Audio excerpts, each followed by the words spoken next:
Praise the Lord. இன்றைய சிந்தனைக்கு கதை ஒன்றை கேட்போமா? அந்த வீடு வித்தியாசமா 2 வாசல் வச்சு கட்டியிருந்தாங்க. ஆமாங்க, அந்த ஊர்ல எல்லாரும் 2 வாசல் வச்ச வீடுன்னு சொல்லுவாங்க. அது கந்தசாமி தனக்காகவும் தன் தம்பிக்காகவும் அப்படி கட்டியிருந்தாரு. வலது பக்கமா இருக்கிற வாசல்ல இருக்க வீட்ல கந்தசாமியும், இடது பக்கமா வாசல் இருக்கிற வீட்ல அவரோட தம்பியும் வசிச்சு வந்தாங்க. அவங்க தம்பி இறந்த பிறகு கந்தசாமி அவரோட ஒரே பையனான கார்த்திக்கையும் தான் மகன் விமல் மாதிரியே வளர்த்துட்டு வந்தார். அவர் விருப்பப்படவும் கார்த்திகை ஃபிசியோதெரபிஸ்ட் படிக்க வச்சு இன்னைக்கு அவர் கவர்மெண்ட் ஹாஸ்பிட்டலில் வேலை பார்த்துட்டு இருக்காரு. விமலுக்கும் கார்த்திக்குக்கும் அடுத்தடுத்து கல்யாணம் பண்ணியும் வச்சாரு. மீனான்னு ஒரு பட்டதாரி பெண்ணையும் தன்னுடைய மகனுக்கு லதான்னு ஒரு பட்டதாரியையும் திருமணம் முடிச்சு வச்சாரு. ஆனா காலம் போக போக லதாவோட குணம் வித்தியாசமா இருந்துச்சு.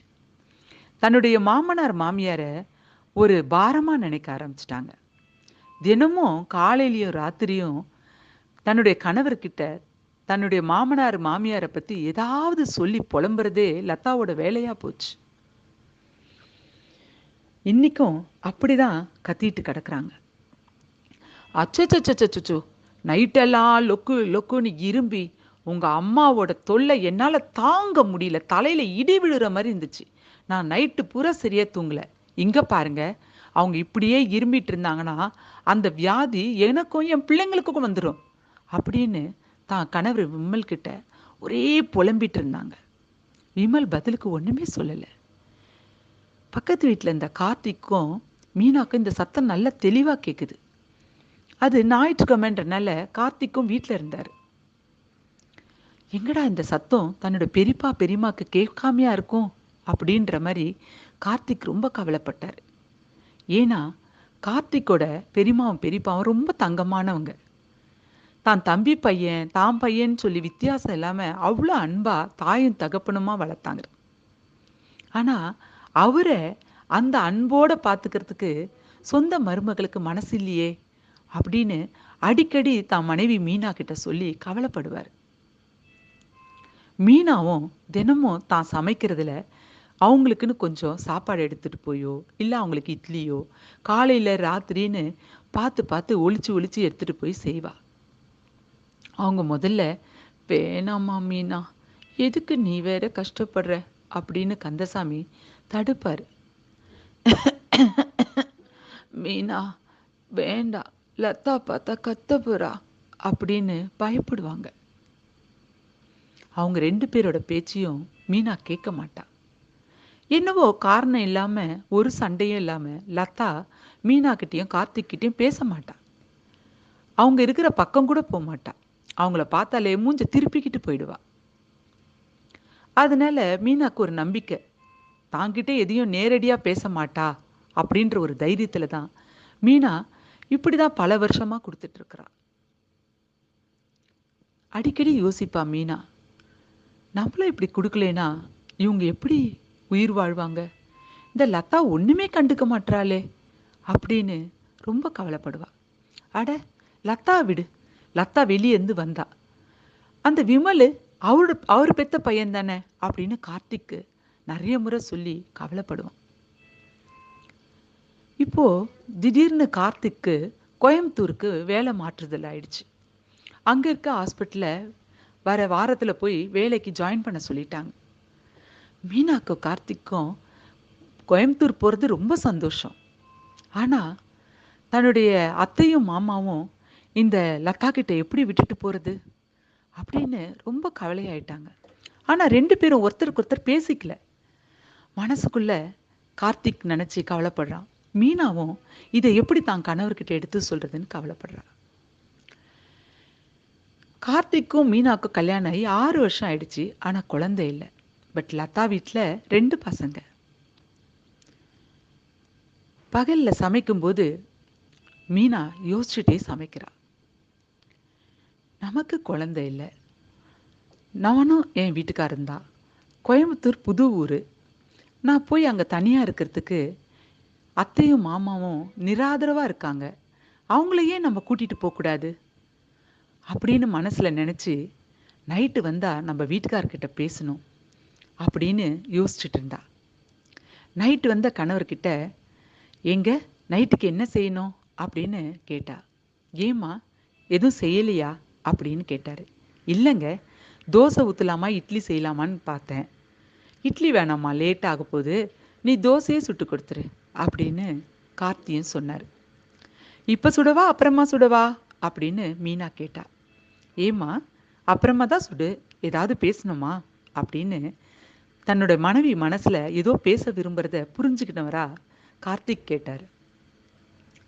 "ஆமாங்க, அதாவது நம்ம கோயம்புத்தூருக்கு போறோம்ல" அப்படின்னு மெதுவா மீனா பேச்ச ஆரம்பிச்சா. "ஆமா, போறோம். நமக்கு குழந்தையே இல்ல. ஆமா, அதுக்கு என்னம்மா இருக்கு, பொறுமையா பிறக்கும். இப்பதானே 6 வருஷம் ஆச்சு" அப்படின்னு அதை ஒரு பெரிய விஷயமா எடுத்துக்காத கார்த்திக் தான் மனைவி கிட்ட உடனே பதிலா சொன்னாரு.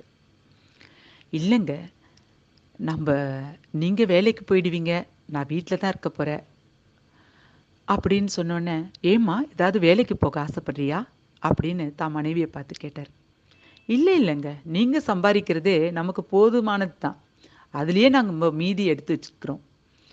என்னோட எண்ணம்லாம் இந்த அத்தை மாமாவை பற்றி தாங்க" அப்படின்னு சொன்ன உடனே மீனாவோட கையை தாவி கார்த்திக் பிடிச்சுக்கிட்டாரு. "மீனா, நான் இதை தான் உங்ககிட்ட பேசணும்னு நினச்சேன். இந்த ஒரு வாரமா என் உள்ளம் என்னை போட்டு பிழிஞ்சு எடுத்துருச்சுமா. நம்ம 2 பேரும் அந்த ஊரை விட்டுட்டு போனோம்னா, மாமாவும் அத்தையும் நிச்சயமா சில நாட்கள்லயே கடவுள்கிட்ட போயிடுவாங்க. கண்டிப்பா லதா அவங்கள கவனிக்க மாட்டா" அப்படின்ட்டு கார்த்திக் கண்ல தண்ணி வடிய மீனா கிட்ட சொன்னாரு. "மீனா, ஏங்க அழறீங்க? எனக்கு தெரியுங்க எல்லாத்தையும். நானும் இந்த 6 வருஷமா இந்த வீட்ல நடக்கிறதெல்லாம் பார்த்துட்டு தானே இருக்கிறேன். அப்போ உங்களுக்கும் ஓகே தானே?"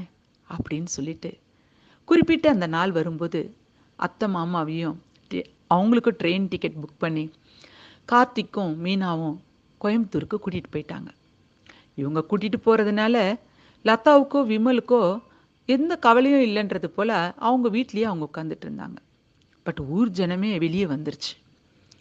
இவ்வளோ நாள் வீட்டை விட்டு வெளியே வராமல் இருந்த கந்தசாமியோட மனைவியும் வெளியே வந்து கார்த்திக் எடுத்துகிட்டு வந்த வண்டியில் ஏறி உட்காரும்போது அவங்கக்கிட்ட எதுவும் கேள்வி கேட்க முடியல. ஆனால் ஊர் ஜனத்துக்கு கண்ணால் நம்ப முடியல. ஏன்னா 2 பேரும் தோலும் எலும்புமா இளைச்சி போயிருந்தாங்க.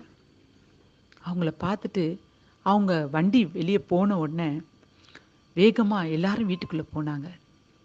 போயிட்டு விமலை பார்த்து, "என்னப்பா, அப்பாவும் அம்மாவும் எங்கே போகிறாங்க?" அப்படின்னு கேட்டாங்க. உடனே வேகமாக வந்த லதா, "ஆ, அவங்களுக்கு உடம்பு சரியில்லை, கார்த்திக் அண்ணனுக்கு ஏதோ கோயம்புத்தூரில் வேலை மாற்றுதல் ஆயிடுச்சான், அங்கே கொண்டு போய் ஹாஸ்பிட்டலில் வச்சு பார்க்குறேன்னு இருக்காங்க. போங்க போங்க, அவங்கவுங்க வீட்டில் 1000 கதை இருக்கு, வந்துட்டீங்க எங்கள் வீட்டுக்கு" அப்படின்னு சொல்லிட்டு வேகமாக உள்ளே போயிட்டா. "மாமனார் மாமியாரை வச்சு பார்க்க முடியல, வாயப்பார் இதுக்கு" அப்படின்னு சொல்லிட்டு வந்தவங்க திட்டிக்கிட்டே வெளியே போயிட்டாங்க. ஊருக்கு போன மீனாவும் கார்த்தியும் தங்களோட மாமாவுக்கும் அத்தைக்கும் ஒரு அழகான ரூமை ஆயத்தமாக ரெடி பண்ணி வச்சுருந்தாங்க. அங்கே 2 கட்டில் 2 ஜன்னலுக்கு நேராக அழகாக போடப்பட்டிருந்துச்சு. நல்ல காற்று வசதி. ஜன்னலுங்க கொசு வலை போட்டு எதுவும் பூச்சி உள்ளே வராத மாதிரி புதுசாக போட்டிருந்த கொசு வலையை பார்க்கவே கந்தசாமிக்கும் அவரோட மனைவிக்கும் ஆச்சரியமாக இருந்துச்சு.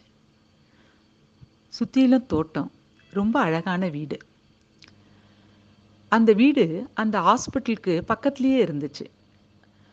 அங்கே இருக்கிற வீடு எல்லாமே அந்த ஹாஸ்பிட்டலில் வேலை செய்கிறவங்களுக்குன்னு மீனா தன்னோட மாமாவுக்கும் அத்தைக்கும் சொல்லிட்டு இருந்தா. நல்லா பார்த்துக்கிட்டா. நாளடைவில் கந்தசாமியோட மனைவிக்கு இப்போ இரும்பலே இல்லை, ரொம்ப நல்லாயிட்டாங்க. திடீர்னு மீனாக்கு என்னன்னு தெரியல, கொஞ்ச நாளாக வாந்தியும் மயக்கமாக இருந்துச்சு. ஹாஸ்பிட்டலில் போய் விசாரித்து பார்த்ததுல மீனா மாசமாக இருக்கிறா. அப்புறம் என்னங்க, கந்தசாமியும் அவரோட மனைவியும் ஓடி ஆடி மீனாவுக்காக அப்படி இப்படி நகர விடாம பத்திரமா பார்த்துக்கிட்டாங்க. தான் பொண்ணை போல பார்த்துக்கிட்டாங்க. ஆமாங்க, வேதத்துல இதுக்கு தான் ஒரு அழகான ஒரு வசனம் இருக்கு. புலம்பல் 3:64ல, "கர்த்தாவே, அவர்கள் கைகள் செய்த கிரியில் தக்கதாக அவர்களுக்கு பலனளிப்பீர்." என்னங்க, மீனா செஞ்ச காரியத்துக்கு எவ்வளோ ஒரு அருமையான பலன் கிடைச்சிச்சு பார்த்தீங்களா? உங்களுக்குங்க நீங்க செஞ்ச காரியங்களுக்கு நிச்சயமா கர்த்தர் உங்களுக்கும் பலன் தருவார். God bless you all.